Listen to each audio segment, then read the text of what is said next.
Major Christopher Hayes stood at the observation window of the Coalition station.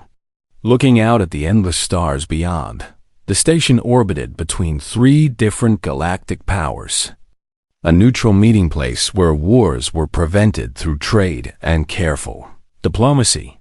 His uniform bore the marks of 20 years of service to humanity's place among the stars, and his reputation was one of quiet strength and unshakable morals. The call came through his communication device just after midday station time. When Christopher was reviewing security protocols in his office, the Thelian Empire was sending a diplomatic representative to the station, and the Coalition leadership wanted human security detail to show good faith toward the powerful alien civilization. Christopher had dealt with Thelians before, always finding them to be cold and calculating in their approach to galactic matters. They valued logic above all else, and emotion was considered a weakness in their culture. He did not expect the princess when the Thelian shuttle descended toward the docking bay. Christopher watched from the security center alongside his team. The ship itself was a marvel of engineering, sleek and efficient, built with technology that made human vessels look primitive by comparison.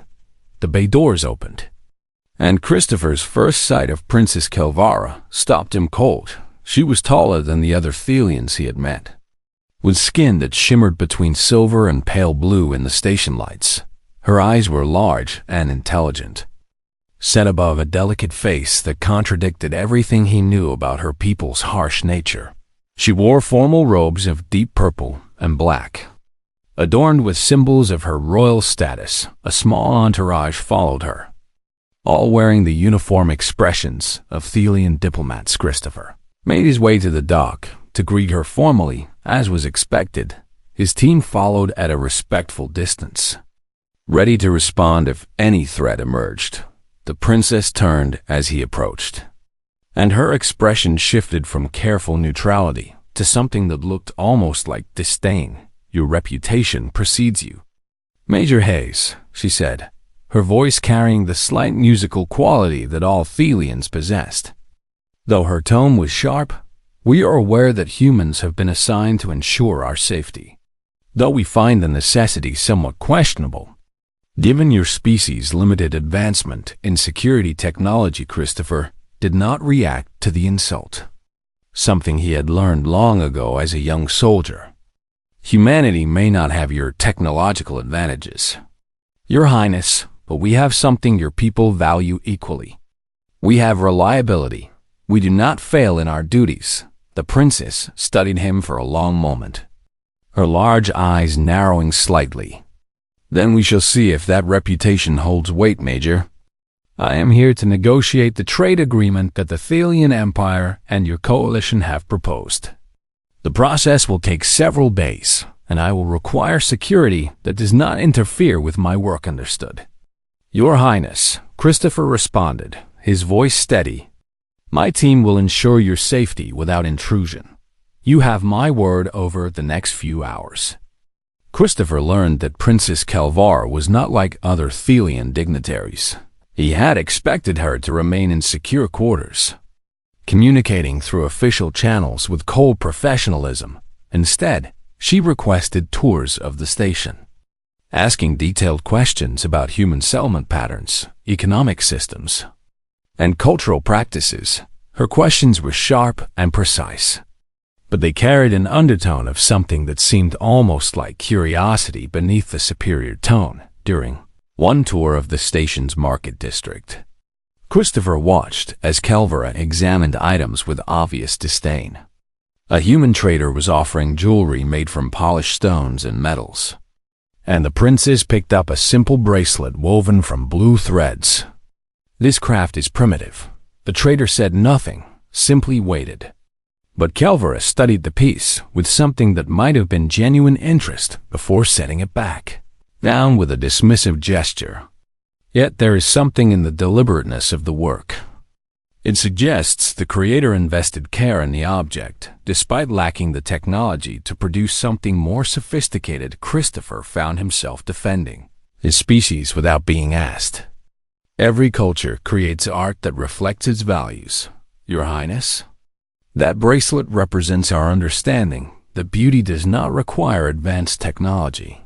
The princess turned to look at him, and for just a moment, her carefully maintained expression flickered, revealing something vulnerable beneath the royal armor. A dangerous philosophy, Major. You suggest that limitation breeds creativity. That weakness becomes strength through perspective alone, perhaps. Your Highness, Christopher said carefully. Or perhaps it suggests that what you consider weakness, we consider necessary survival in a world that has never been kind to our kind. That night, as Christopher reviewed security for the negotiation chamber, he found himself thinking about the princess in a way that surprised him. She was arrogant and dismissive. Certainly, but there was something else there. Something that reminded him of a bird beating against glass, trying to escape from something unseen. The other Thelians around her maintained perfect distance, treating her with formal respect but no warmth. The other members of her delegation ignored her outside of official functions, speaking to each other in quick Thelian, excluding her from their conversations on the third day of her stay. Christopher was escorting Kelvara from the negotiation chamber when security alerts suddenly sounded throughout the station. The sound of weapons fire erupted somewhere in the lower sections, and Christopher immediately moved the princess toward the secure corridor. Placing his body between her and the direction of the threat, "We are under attack." "Your Highness," he said, moving her quickly through the passage. Someone does not want these negotiations to succeed. The princess did not cry out or panic as some might have, but Christopher felt her hand grip his uniform as they moved. She was calculating, her large eyes moving across the corridor, analyzing angles and distances, like she was mentally mapping out the situation, just like her people to reduce complexity to mathematics. Christopher thought, "What is happening?" she demanded. Not in fear, but in frustration at lack of informations. "Someone sent an attack team," he said, leading her into a secure emergency chamber and sealing the door behind them.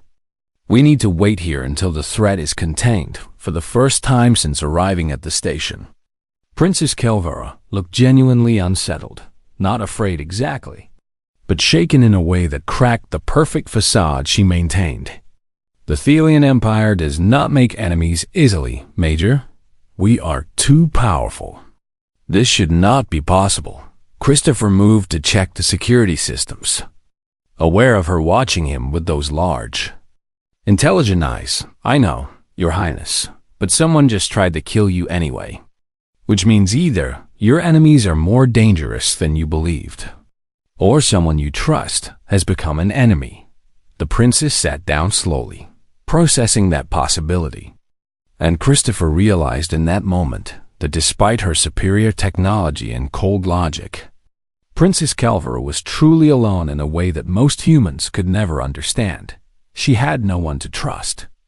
No one who genuinely cared for her safety or well-being, except perhaps out of duty. Yet here was a human soldier he did not even know, willing to stand between her and Harmus. The alarms continued outside their sealed chamber. Christopher took a position by the door and waited, keeping watch. His reputation for reliability would be tested now, and somehow, he knew that this moment had changed everything between them. The princess was no longer just a diplomatic assignment. She was someone who needed someone to believe in her, someone willing to see beyond the royal armor to the person beneath. The secure chamber became their prison for the next 18 hours. The coalition had discovered that the attack was no simple raid, but a coordinated assassination attempt on the princess herself. Security was locked down completely while investigators worked to identify the traitor. Among the station's staff or the diplomatic parties involved, Christopher remained with Kelvara the entire time, refusing to leave her unguarded in those long hours of isolation. The princess and the human soldier began to see each other differently at first. Kelvara sat in silence, processing the fact that her own family was likely behind the attack. The conclusion was logical, but devastating. Her father, the emperor, had always viewed her as a disappointment. A princess who asked questions instead of accepting commands, who showed emotions instead of embracing pure logic. Now that questioning nature had made her a liability. Christopher did not try to offer false comfort as many would have. Instead, he sat quietly and waited until she was ready to speak. When she finally did, her voice was smaller than before. Less protected by royal authority. Why do you remain? Major, she asked, watching him carefully. You could request reassignment. No danger to your career would come from it. Yet you choose to stay here with someone your own people likely view as a burden, because that is not what duty means. Christopher said simply, I was assigned to ensure your safety, and I will do so regardless of cost. That is what humans do. We commit to our obligations, even when it becomes difficult. The princess made a sound that might have been a bitter laugh. Your species is impractical. In the Thelian way, we would reassess the situation and withdraw. Continuing to invest resources in an objective that offers no benefit is considered foolish, but you are still alive, Christopher said, and that is the only benefit that matters to me right now. Your life has value, Your Highness, not because of your empire or your status, but because you exist. Kelvera turned away from him, and Christopher thought he saw something wet on her face, but she quickly composed herself. My father does not share your perspective. I have always known this truth, but hearing it confirmed so directly is different from suspecting it. As the hours continued, Kelvera asked him questions, not about human technology or military strategy, but about human nature itself. Why did humans choose loyalty over logic? Why did humans form bonds that seemed to require emotional investment and compromise? Why did humans value things like honor and sacrifice when those qualities often led to personal harm? Christopher answered honestly, drawing on his own experiences and the experiences of humans he had known.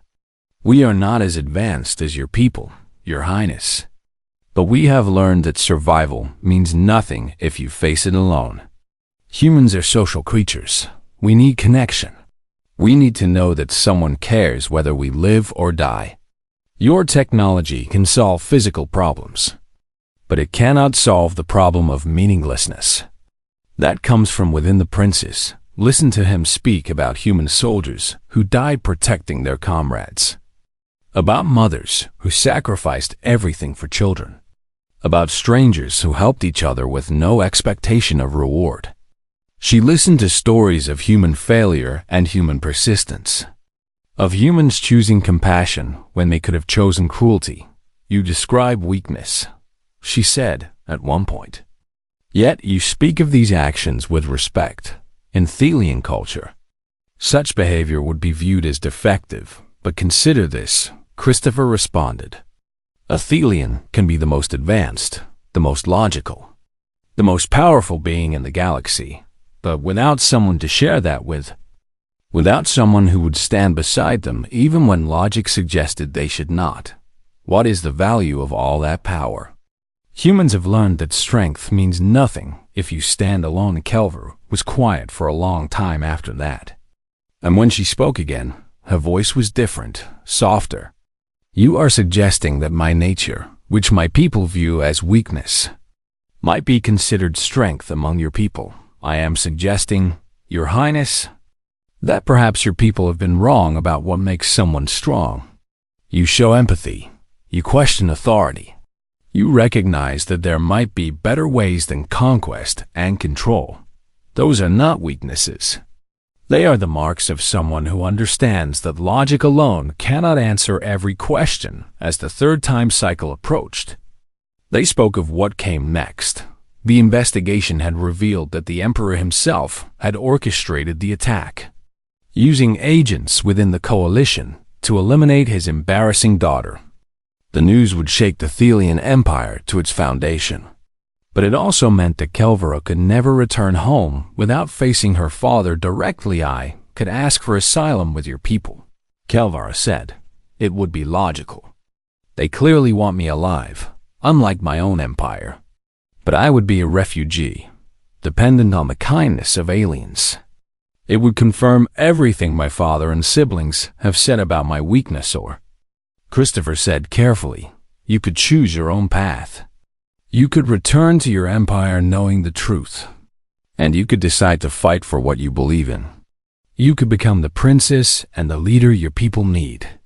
Not the one they expect. The princess looked at him, truly looked at him. And there was something in her eyes that had not been there before. Gratitude perhaps, but also something deeper. You believe I could do such a thing. You believe I'm strong enough. I know you are. Your Highness, Christopher said, I have seen your mind work. I've watched you solve problems and understand situations. I have seen you adapt and learn. Your people have taught you that emotion is weakness. But you are learning that feeling something deeply can be a source of strength instead of vulnerability by the time the chamber was unsealed, and they were cleared to leave.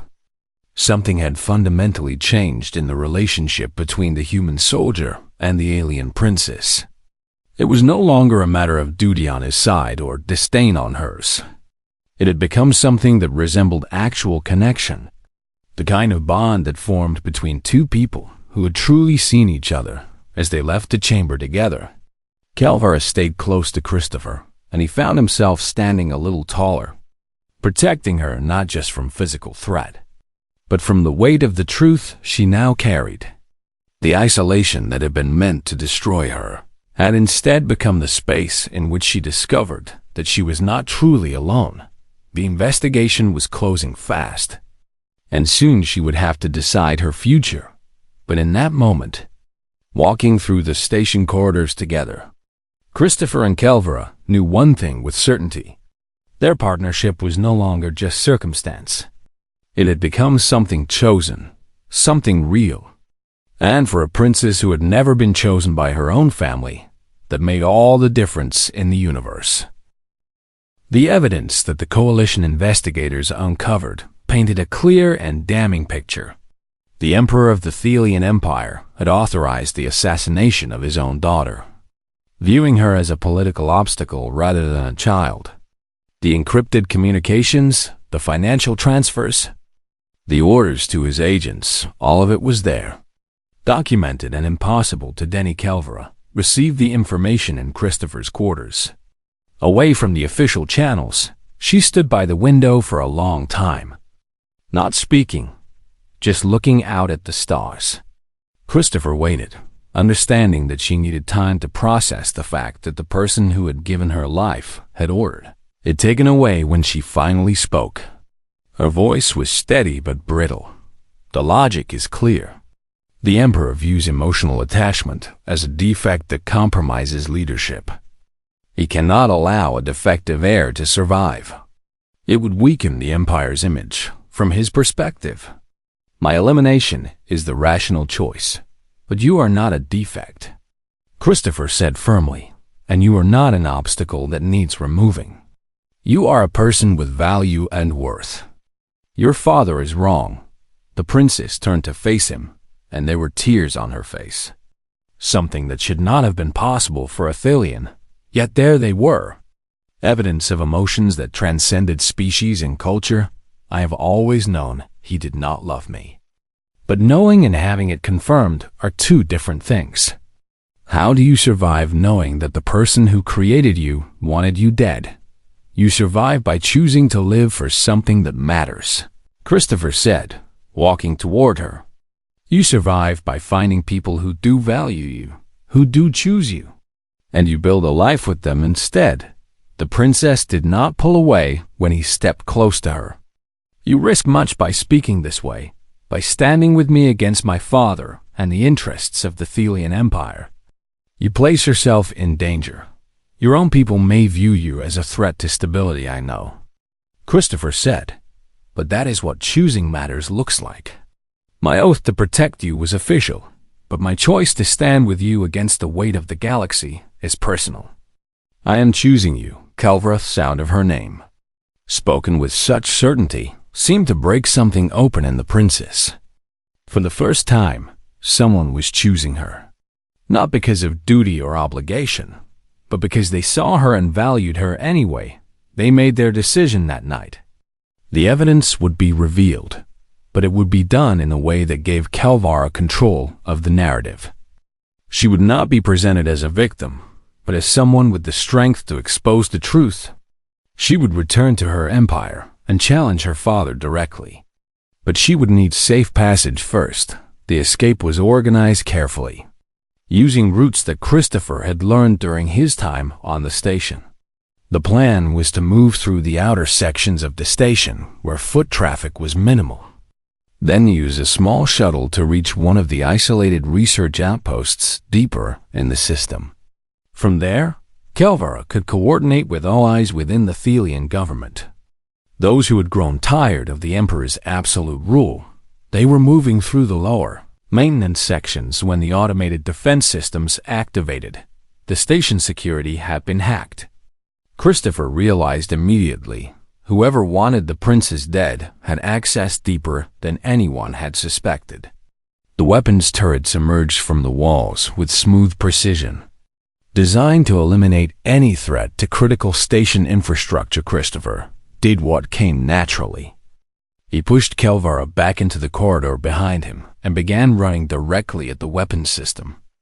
The first blast caught him in the shoulder, burning through armor and flesh, but he did not stop moving. His hand touched the access panel on the turret's base, and muscle memory from countless combat drills guided him through the emergency shutdown sequence. The pain was intense, white and bright and all-consuming, but Christopher's focus never wavered. The turrets powered down just as the second blast was firing, ricocheting off their cooling surfaces instead of finding living flesh. He completed the sequence and collapsed against the wall for the first time. Christopher saw fear in the princess that had nothing to do with her empire or her family. She knelt beside him, pressing her hands against the wound on his shoulder, trying to stop the bleeding. Her hands were shaking. "You are hurt," she said, and there was something desperate in her voice. Something that transcended royal training and Thelian calm. "You chose to put yourself between me and harm. Why would you do such a thing? Because your life matters more than mine." Christopher managed to say through the pain, "Because I love you." Kelvara's princess made a sound that might have been a sob, an emotion so raw and real that it seemed impossible for her species to produce. "I do not understand this feeling," she whispered. "This need to protect you even more than you need to protect me. This desire to shield you from pain, even knowing it is illogical. I cannot stop feeling it, then stop trying to think of it as illogical," Christopher said, pulling himself up with her help. "Feel it instead. That is what humans do. We let ourselves feel, and we let that feeling guide us toward the people who matter." Kelvara helped him move through the rest of the maintenance section, her small Thelian frame shouldering much of his weight. She was not strong in the physical sense, as humans measured strength, but she was determined, and that determination carried them forward.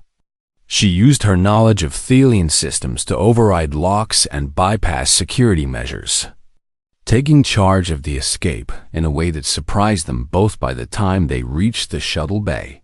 Kelvara had transformed from a princess questioning her identity to a woman, absolutely certain of who she was and what she wanted. She moved with purpose and confidence, making decisions quickly and confidently. The princess who had always doubted herself was gone, replaced by someone who knew her own value. They reached the research outpost and secured medical care for Christopher. The Thelian medical technology, though cold and clinical, was effective. The wound would heal, though the scar would remain as a reminder of the choice he had made as Christopher recovered. Kelvara sat beside him, and they talked about what came next. About her return to her empire, about the confrontation with her father that awaited, about whether their bond could survive the political forces that would inevitably try to tear them apart. The princess reached out and took his hand, her fingers delicate against his palm. "In my culture, such an action means nothing. In yours, I believe it means everything. I am choosing to understand touch and connection the way your people do. I am choosing you, Christopher Hayes, even knowing it will cost me much, and I will always choose you too. Christopher said, watching her face in the dim light of the outpost. No matter what comes next, that will not change. The broadcast went out across every major communication channel in the galaxy at precisely midnight station time. Kelvara appeared on screen, not in royal robes but in simple clothing, her face calm and her voice steady as she presented evidence of her father's betrayal. She did not cry or show anger. She simply laid out the facts with clinical precision, letting the data speak for itself, letting the galaxy see the truth of what the Emperor had done. The response was immediate and chaotic. Within hours, Thelian government factions splintered. Some rallied to the Emperor. Others seized the opportunity to challenge his authority. The Thelian Empire, which had always presented a unified and logical face to the galaxy, was suddenly embroiled in internal conflict. Ancient political lines were drawn, and alliances that had seemed solid for centuries suddenly became questionably. Kelvar had disappeared from public view after the broadcast. She was en route to the Thelian homeworld with a contingent of sympathetic military commanders, but the journey would take weeks. Christopher remained at the research outpost, his injury healing steadily, watching the chaos unfold across communication networks. Knowing that his role in events was about to become very public, the coalition leadership called for him first. A general named Morrison sat across from him in a sterile military office aboard a coalition command station. Her expression was not angry, but it was not friendly either. Your involvement with the princess has become a significant problem. Major Hayes, she said flatly, the Thelian Empire is our largest trading partner, and now it is fractured because of your support for one of the claimants to the throne. Neutral parties are questioning whether humanity is attempting to influence Thelian's succession to our advantage. I did not support her because of political calculation. General, Christopher said firmly, I protected her because someone tried to kill her. I stood with her because she deserved someone to believe in her. The political consequences were never my priority. That is precisely the problem. The general responded, soldiers do not get to prioritize personal morality over strategic interests. You have compromised your position, your unit, and potentially human relations with one of our most important allies. I am suspending you from active duty, pending a full investigation into your conduct. The general was not finished. There is more. The Thelian government, specifically the factions opposing the princess, have filed an official complaint. They claim you coerced the princess into her actions, that you used emotional manipulation to turn her against her family. They are calling you a terrorist agent intent on destabilizing the empire. Christopher felt anger flare, but he kept his voice level. The princess made her own choices, freely and consciously. I neither coerced nor manipulated her. If that is their defense, it speaks to their desperation still, the general said. You are to have no further contact with the princess until the investigation is complete. No communications, no intermediaries. You are confined to quarters on this station. Do you understand? He understood. But understanding did not make the reality any easier to accept in those long days of confinement. Christopher received messages from his command, his friends, even some from coalition civilians who had grown tired of the scandal. The media portrayed him as either a hero or a traitor depending on which news outlet was reporting. Some humans celebrated him for standing against the Thelian Empire's attempt to eliminate one of their own. Others condemned him for compromising human interests. His commanding officer, Colonel Patricia Green, visited him in his quarters personally on the third day. She was older than Christopher, with 30 years of service and the kind of wisdom that came from understanding both duty and conscience. I am going to tell you something off the record, she said, sitting down across from him. The investigation will clear you. The evidence is solid. The princess's own statements corroborate your account. And frankly, the general public is with you. Humans like stories about loyalty and love. And that is what this looks like to most people. Then why was I confined? Christopher asked politics. The colonel said simply, the coalition needs to appear neutral while the Thelian situation resolves itself. You were the most visible symbol of human involvement. So they removed you from play. It is not about justice. It is about optics, but there is something you need to understand, Christopher. The colonel continued. If you continue this relationship with the princess, it will define your career. You will be forever known as the human who chose an alien over his own people. Some will see it as romantic, others will see it as treason. You will never hold high command. You will be viewed with suspicion by military leadership. And you will face constant scrutiny. Are you prepared for that cost? Christopher did not hesitate. Yes, Colonel. I am. The colonel nodded slowly. Then she reached into her uniform pocket and produced a small communication device. This is secure. The investigation will complete in 2 days. And after that, I cannot stop you from using it. What happens next is your decision 2 days later, as predicted. The investigation cleared Christopher of all charges. The media erupted with analysis and opinion, but the facts were clear. He had acted appropriately, given the circumstances. There was no evidence of coercion or manipulation. The princess had made her own decisions. Christopher used the secure device immediately. Calvara's face appeared on the small screen, and the sight of her took his breath away. The stress of her journey was visible, the weight of preparing to challenge her own father. But her eyes lit up when she saw him. I was not allowed to contact you, she said without preamble. It was difficult. I did not understand how painful absence could be. My people do not often speak of such things. But I was experiencing it constantly. I missed you too, Christopher said. And watching her expression shift to something like wonder at hearing those words, he knew he would make the same choices all over again. I am being reinstated. The investigation cleared me. But I am being offered a choice. I can request a discharge from the military. Leave all of this behind. What will you choose? She asked. And Christopher could hear the careful control in her voice. The effort she was making to be logical, when everything in her wanted to know his answer emotionally. I choose you. He said simply, in every way that matters, I choose you, whatever that costs me. Whatever it costs humanity's relationship with your empire, I choose our future together. The princess closed her eyes. And when she opened them again, there were tears on her face. Tears that had become less surprising to her over time. I will win this challenge, she said. There is too much at stake to do otherwise. And when I do, I want you beside me, openly and without apology.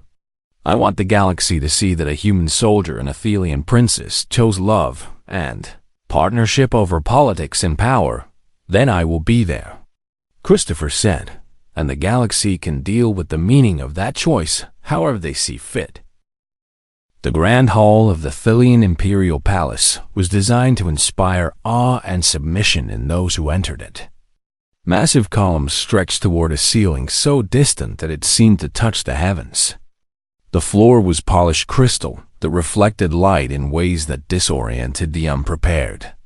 The emperor sat on his throne at the far end of the hall, and below him, the governing council of the Thelian Empire waited to hear the challenge that would shake their civilization to its.